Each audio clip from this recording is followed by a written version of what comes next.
A congressman just asked a panel of witnesses about the $400 million luxury jet that Qatar gave to Donald Trump's presidential library. And the expert witness, Andrew Weissman, said the explanation is obvious.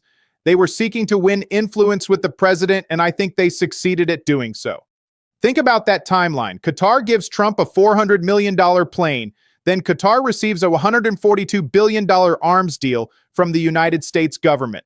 That's not a coincidence. That's a quid pro quo. That's buying influence with a luxury jet and getting a massive return on investment. And the congressman revealed that 16 of the 24 known corporate donors to Trump's inaugural ballroom had government contracts totaling $270 billion over the last 5 years. Weissman said, "My view is they were funding the ballroom not out of a sense of civic pride, but out of a sense they can get something back in return. And here's the kicker. Because these donations are going through nonprofit organizations, we don't know who all the funders are unless Trump's team voluntarily discloses them, which they won't." So this week, a congressman questioned witnesses about Qatar's $400 million jet to Trump, the $142 billion arms deal, and corporate donors funding Trump's ballroom. Take a look at this, and I'll give you my breakdown at the end. Thank you, Mr. Chairman. In my opening statement, I made the point that the problem you've all identified with some consistency still can't be based on who we like or dislike, and the testimony certainly highlighted the point that I tried to make. Also, in reference to the statement that was just made about the IRS has just lost 27,000 employees. I'm wondering if there's anybody left working down there to undertake these sophisticated audits that have to take place about foreign intervention. And I also think that it was not stated, but I think that in briefings I've had over the years, there's been, particularly from former Speaker Pelosi, she raised the question many times about contributions to universities and how that plays out. I hope part of the focus as we go forward would be part of that. So I want to ask you a quick question, and maybe a yes or no answer would be appropriate. We'll start on the right to the left, and if you could just give me a yes or no before I come back to a couple of questions that I have. Is the $400 million jet problematic? Yes. On its face, I don't have enough information, but I would certainly, it's suspect in my opinion. I feel that topic of the committee I thought was on nonprofits, so I don't think I have the sufficient information to answer that question. Thank you for that question. Very similar answer. I was brought as a witness to examine loopholes in our campaign finance system, of which the Qatar jet was not, so I'm unable to opine on this subject. Yeah, and I too am not properly qualified as an expert in that sort of law. So thanks for reinforcing the point that I made in my opening statement. Mr. Weissman, as you know, the Presidential Library, a tax-exempt charity, has received and accepts gifts from foreign governments, including a $400 million luxury plane from Qatar. It's been reported that Qatar received $142 billion in an arms deal. So do you have any explanation as to why a $400 million jet would be given to the president? I think the explanation is the obvious one. They were seeking to win influence with the president, and I think they succeeded at doing so. Thank you.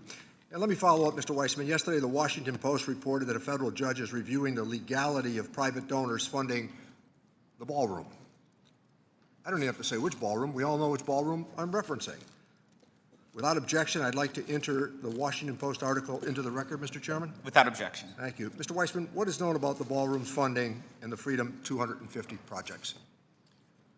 Well, we have some idea of who's funding the ballroom, not complete, and maybe there are others that we do not know.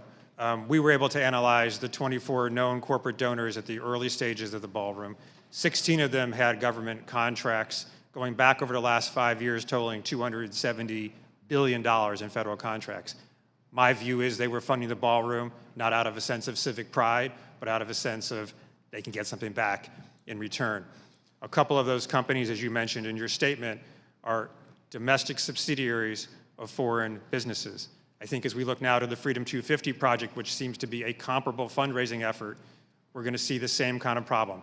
lots of money from businesses with business before the United States government, including potentially subsidiaries of foreign businesses. And by the way, because these are going to be through C3 operations, we are not going to know who all the funders are unless there's an affirmative decision by the nonprofits. All right, let's talk about what you just heard, because this congressman just exposed one of the most brazen examples of foreign influence buying in American political history. Qatar gave Donald Trump a $400 million luxury jet, and then Qatar got a $142 billion arms deal from the United States. An expert witness, Andrew Weissman, said it's obvious what happened. They bought influence and it worked. Let me walk you through what this congressman exposed, because this is about whether foreign governments can buy American foreign policy by giving gifts to the president. The congressman started by pointing out that the IRS has lost 27,000 employees, and he's wondering if there's anybody left to undertake the sophisticated audits needed to investigate this kind of corruption. 27,000 IRS employees gone. That's Trump gutting the agency responsible for investigating tax-exempt organizations and foreign influence schemes. Convenient timing when your presidential library is accepting $400 million jets from foreign governments. And the congressman referenced former Speaker Pelosi raising questions about contributions to universities and how that plays out. Foreign governments, especially China and Middle Eastern countries, have been donating massive amounts to American universities. And there's legitimate concern that those donations buy influence over university research, curriculum, and even admissions. And then the congressman asked his panel of witnesses a simple yes or no question. Is the $400 million jet problematic? And the first witness said, yes. The second witness said, on its face, I don't have enough information, but I would certainly find it suspect. The third witness said they were brought to discuss nonprofits and don't have sufficient information. The fourth witness said they were brought to examine campaign finance loopholes, not the Qatar jet. So the congressman thanked them for reinforcing his point that this isn't about who we like or dislike. This is about systemic corruption that needs to be investigated regardless of partisan politics. And then the congressman turned to Andrew Weissman, former lead prosecutor in the Mueller investigation, former FBI general counsel, someone who actually understands corruption law. And the congressman laid out the facts. The Presidential Library, which is a tax-exempt charity, has received and accepts gifts from foreign governments, including a $400 million luxury plane from Qatar. It's been reported that Qatar received $142 billion in an arms deal.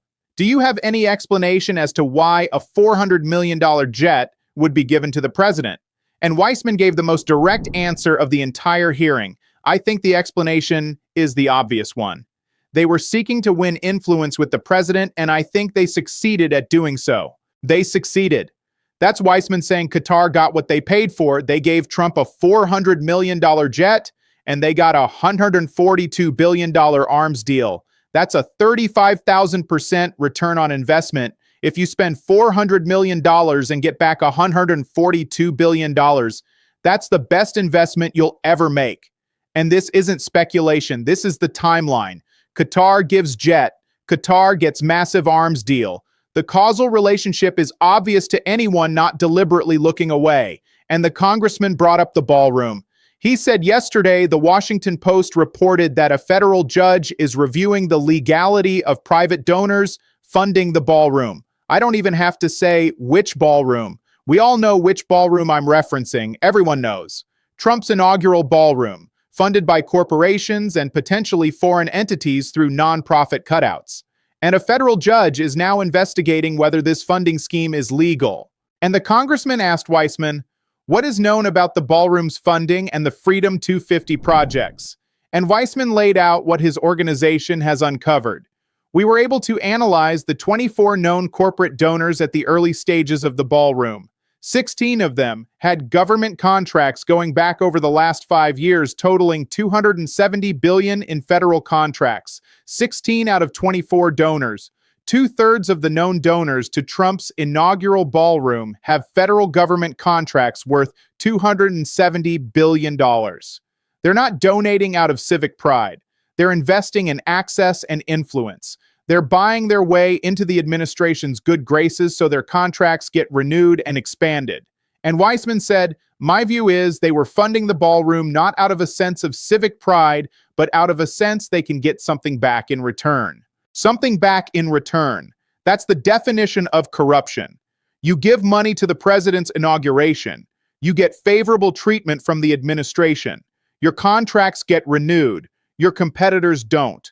Regulations that would hurt your business don't get enforced. And Weissman noted, a couple of those companies are domestic subsidiaries of foreign businesses. Foreign businesses. So it's not just American corporations buying influence. It's foreign governments using American subsidiaries as cutouts to funnel money to Trump's inauguration and projects. And Weissman pointed to the Freedom 250 project, which appears to be Trump's next fundraising effort similar to the ballroom. And Weissman said, "We're going to see the same kind of problem. Lots of money from businesses with business before the United States government, including potentially subsidiaries of foreign businesses. Same scheme, different project. Corporations and foreign entities will donate. They'll get favorable treatment, and the cycle of corruption continues." And here's the kicker that Weissman emphasized. Because these are going to be through C3 operations, 501c, 3 nonprofit organizations, we are not going to know who all the funders are unless there's an affirmative decision by the nonprofits linked to the president to disclose them. We won't know. The donations are routed through tax-exempt nonprofits. Those nonprofits aren't legally required to disclose their donors. So unless Trump's team voluntarily discloses, which they absolutely will not, we'll never know the full extent of who's buying influence with the president. This is the corruption system Trump has built. Foreign governments give him luxury jets worth hundreds of millions. Corporations with federal contracts donate to his projects. All of it flows through nonprofits so the public can't see who's paying. And in return, those foreign governments get arms deals and those corporations get favorable treatment. And the IRS, the agency that's supposed to investigate whether these nonprofits are violating tax law, just lost 27,000 employees under Trump. So there's nobody left to audit these schemes even if they wanted to. Like, subscribe, and share this everywhere. Because a congressman just exposed that Qatar gave Trump a $400 million luxury jet and then received a $142 billion arms deal. Expert witness Andrew Weissman said they were seeking to win influence with the president, and I think they succeeded. And 16 of the 24 known donors to Trump's inaugural ballroom have $270 billion in federal contracts. Weissman said they're funding it to get something back in return. This is corruption. This is foreign influence buying, and it's happening in plain sight.